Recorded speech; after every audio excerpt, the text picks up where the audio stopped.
Muito bem, para bater um papo com a gente, André Bouzas, doutor André Bouzas, ele que é cirurgião oncológico e diretor do Núcleo de Cirurgia Oncológica. Doutor, a minha produção só não me botou aqui de onde é que o senhor é diretor. Eu quero lhe dar bom dia e o senhor já fala para a gente aqui ao vivo, doutor. Muito bom dia, seja bem-vindo aqui à Rádio 100 FM. Bom dia, André. Bom dia, ouvinte. Essa direção é de um instituto que a gente tem de cirurgia robótica.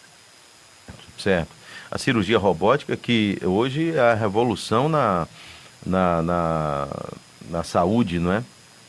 Eu Com tenho. certeza. Uma vez eu já entrevistei umas 4 pessoas falando sobre cirurgia robótica e as pessoas que eu entrevistei me falando sobre a precisão, não é?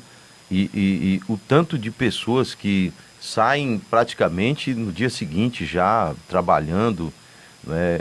Claro que com algumas restrições, mas já anda, já conversa, já não precisam ficar no hospital enfermas.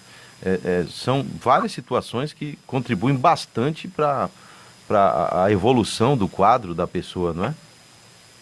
É isso mesmo, André. É uma tecnologia que já tem algum tempo, apesar de no nosso estado ter pouco tempo, mas no mundo já tem há mais de 10 anos e ela realmente vem para agregar e ajudar os pacientes a uma recuperação mais precoce, né, menos dor. E acredito que hoje a principal limitação é a acessibilidade para todos, né, mas em breve isso vai se transformar. Agora, doutor, eu queria que o senhor falasse um pouco sobre essa questão das cirurgias, né, que estão sendo desmarcadas. Agora há pouco eu estava aqui com o Daniel Alencar, conversando justamente sobre isso, sobre os hospitais em muitos lugares no mundo que estão superlotados por causa do coronavírus. E aqui no Brasil, algumas medidas foram adotadas, entre elas, pedir para que as pessoas que têm algumas cirurgias que possam esperar, pessoas que tenham que fazer um exame ou algo parecido, que possam esperar também, que fiquem em casa justamente para não superlotar as unidades hospitalares, não é isso? Isso tem acontecido muito, doutor? Então, André, nesse ponto é importante finalizar que o objetivo de você reduzir, né, atendimento, reduzir o número de cirurgias realizadas, é exatamente de deixar leitos livres para que aqueles pacientes com essa doença, né, a Covid-19, possam ocupar esses leitos, né? Então, atualmente, no nosso estado, essa lotação, ela ainda não chegou no que é esperado, ainda temos leitos, né, suficientes para atender essa população, mas pode chegar um momento em que isso não seja, que a quantidade de leitos não seja adequada. A gente não sabe precisar quando isso vai acontecer, esperamos que não chegue a esse ponto, mas se a gente for traçar um paralelo com outros países, a gente percebe que isso em algum momento chega a acontecer, tendo em vista a facilidade de contágio dessa doença. Então, hoje, a gente tem priorizado operar, né, aqueles pacientes que Ah, não podem esperar, né? Não sei. pode esperar quanto tempo? A gente espera que essa pandemia tenha o seu pico e comece a melhorar dentro de 2, 3 meses. Então, a gente preconiza operar aqueles pacientes que não podem aguardar esse tempo, né? Geralmente são pacientes que têm doenças cardiovasculares graves, em que se ele não fizer a cirurgia, ele pode ter um infarto, uma sequela grave, pacientes oncológicos em que se ele não operar nesse tempo, ele pode ter um sintoma muito importante e ser levado à emergência por isso, ou porque a doença pode avançar e você perder o tempo de curar esse paciente, né? Então são situações como essa que a gente evita ao máximo postergar a cirurgia. Agora, doutor, alguns médicos agruparam orientações específicas para esse período que nós estamos vivendo do Covid-19 e criaram várias plataformas de diálogo com seus pacientes, né? Através de redes sociais, outras através do teleatendimento, e isso aconteceu com vocês, né? Eu queria que o senhor falasse um pouco como é que está sendo esse formato de dialogar com pessoas que têm dúvidas, pacientes, não é? E que tipo de plataforma está sendo utilizada por vocês? Bom, isso é interessante porque em outros países isso já acontece, né? Mas existe uma discussão muito grande, principalmente por parte dos médicos, quanto à dita telemedicina, né? A gente pode entender que telemedicina, o simples fato de você conversar com o paciente via uma teleconferência, mas a gente não pode esquecer que naquele momento que o paciente liga para você pelo telefone ou manda uma mensagem do WhatsApp e você responde, dá uma orientação, isso também é de uma certa forma a telemedicina. E isso já é feito pela maioria dos médicos. Então, ontem eu operei uma paciente em que ela estava em casa, 69 anos, ela tinha um câncer, estava a operar, e durante toda a semana anterior eu vinha conversando com a filha dela, programando exatamente a cirurgia, pedindo informações, passando exames. Então, isso já é, de uma certa maneira, uma maneira de você se conectar ao paciente no ambiente virtual, né? Então, mas dentro do cenário da pandemia, o Conselho Federal de Medicina, ele abriu a exceção, né? Porque a telemedicina estava para ser regulamentada no nosso país e o projeto não passou, né, digamos assim, pelo crivo. Então, ele foi postergado para uma nova análise e está sendo reformulado para, provavelmente, no futuro, tentar novamente a autorização. Mas, excepcionalmente, nesse período de crise, como as pessoas devem ficar em isolamento, devem ficar em suas casas, a telemedicina ela foi, digamos assim, autorizada em caráter excepcional, tá? Então, essa telemedicina ela pode ser de várias maneiras. Você pode, por exemplo, fazer uma teleorientação, como eu falei para você, o paciente ele já tinha passado no seu consultório, você pediu os exames para ele e ele precisa te mostrar os exames para saber qual conduta tomar. Então, esse é um cenário mais fácil, porque você já viu o doente, já examinou o doente, você só precisa ver o paciente, na verdade, ver os exames do paciente. Então, nesse cenário, você pode dar uma orientação a partir do resultado desses exames. Então, muitas vezes os familiares encaminham por e-mail, né, com os exames digitalizados, e você avalia isso e dá uma conduta. Você pode ter também o método que esse é o mais polêmico, que é quando você faz uma primeira avaliação. Então, você não conhece o doente, você não vai poder tocar no doente, isso é uma limitação, né? A telemedicina tem essa limitação, você não consegue examinar o doente, que não é a presença física, e aí você pode ter meios de conversar com o doente usando plataformas, e aí tem diversas plataformas, né? Você pode usar tantas plataformas que a gente usa convencionalmente, como o FaceTime, o WhatsApp, ou plataformas como o Zoom, né, que são plataformas de conferência.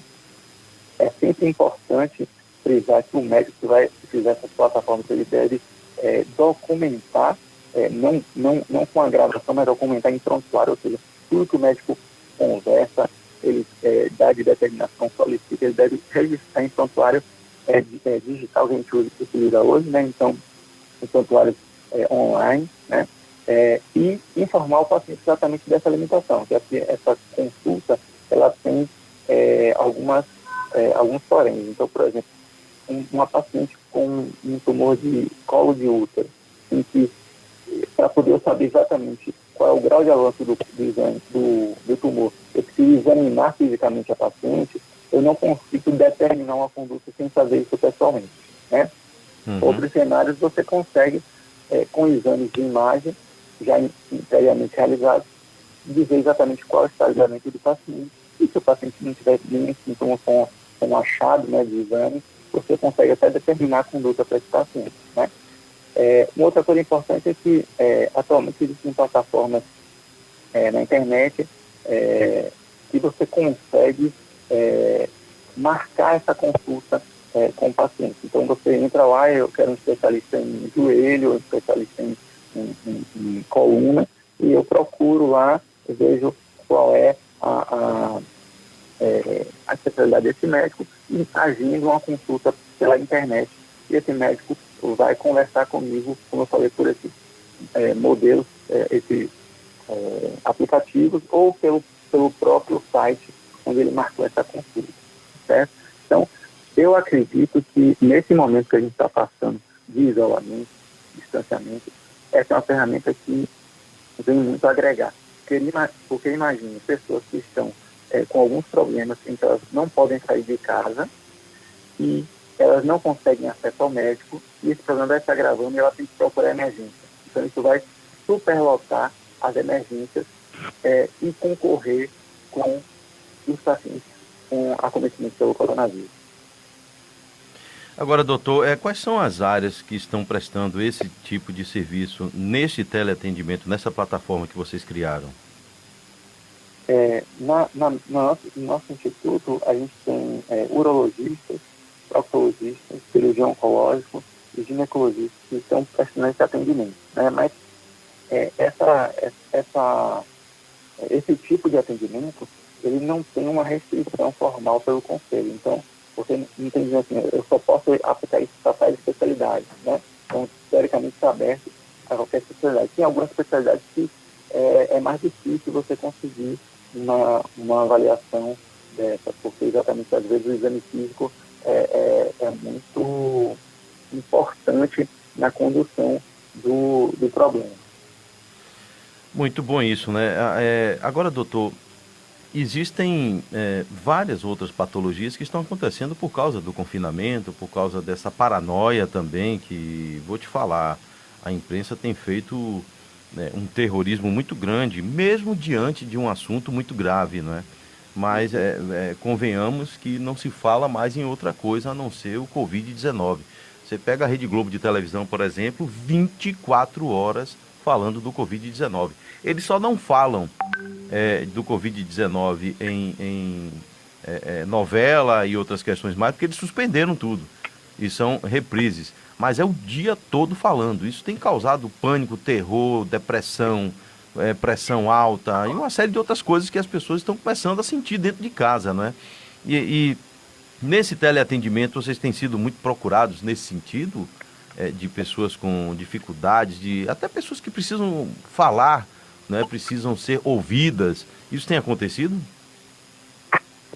Eu, particularmente, não tive pessoas exclusivamente nesse cenário, né? Lógico que, como eu trato com câncer, as pessoas já estão previamente fragilizadas, né? Então, o confinamento não é uma coisa fácil para ninguém, mas as pessoas já estão em sofrimento piorando. Então, na verdade, a minha consulta, tanto pela telemedicina quanto presencial, ela tem um aspecto psicológico muito importante.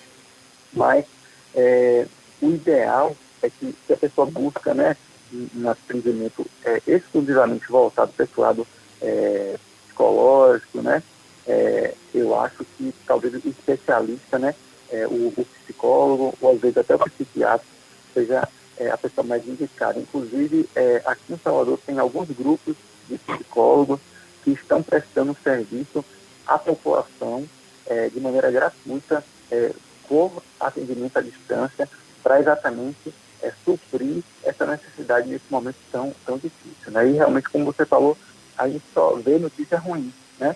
Então, isso às vezes lógico que a gente quer saber o que está acontecendo, mas às vezes o excesso de informação traz prejuízo também, né? Então, eu recomendo sempre às pessoas que procurem fazer outras coisas que não só assistir televisão, né? Ler um livro, arrumar casa, brincar com seus filhos, sempre estar ocupando com coisas que são mais amenas. Então, trabalhar a cabeça nesse momento é muito importante. Existem sites e tem pessoas também pela rede social fazem momentos de meditação, de alongamento, de práticas como yoga, que são práticas que acalmam, né? Então, acho que a gente tem que se utilizar dessas ferramentas novas que a gente tem hoje no meio virtual para exatamente tentar amenizar esse sofrimento e essa angústia que todos estão passando.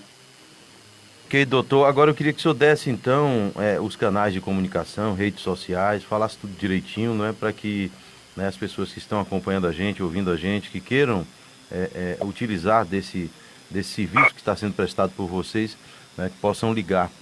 Por favor, doutor. Bom, então, hoje eu estou aqui falando sobre essa questão de cirurgias e consultas relacionadas e cenário relacionado ao Covid-19, né? E o grupo que eu faço parte, o IBCR, ele é um grupo de especialistas, né, de diversas áreas que atuam principalmente aliada à cirurgia minimamente invasiva, cirurgia robótica.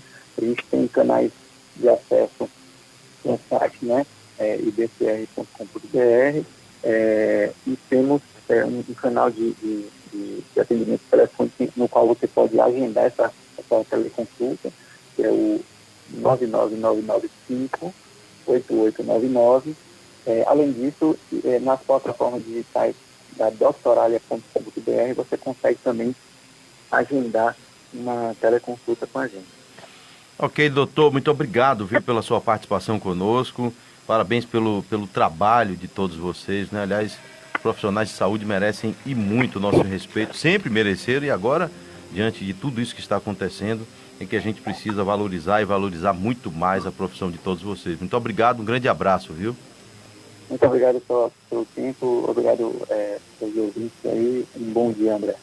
Bom dia, um grande abraço. Está aí o doutor André Bouzas, ele que é cirurgião oncológico, batendo um papo com a gente, não é?